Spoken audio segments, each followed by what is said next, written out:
Bucharest, 1945. One young lawyer and journalist was abusively arrested, investigated, and beaten. Her name was Adriana Georgescu.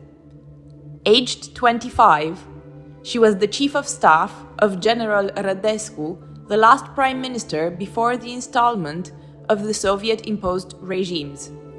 The beginning of communism in Romania was marked by the cruel crackdown on those opposing the new regime. By all accounts and documents of that period, she was a refined intellectual, a promising athlete, and a kind human being.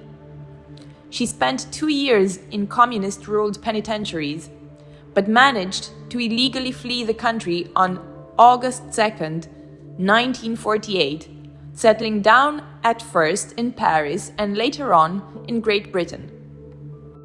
Helped by anti-communist writer and journalist Monica Lovinescu, she wrote her first book, entitled "In the Beginning It Was the End," describing the horrors in communist prisons.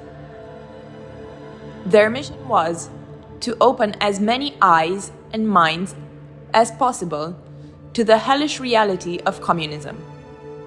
Adriana Georgescu was an active dissident, delivering shocking testimonies in the anti-communist political trials in Paris, 1952, and Bern, 1955.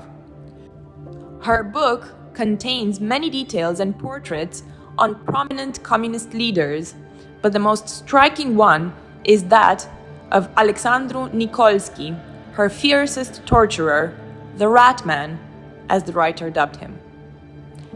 To this day, Adriana Georgescu is an example of resilience and devotion, and, if needed, courage.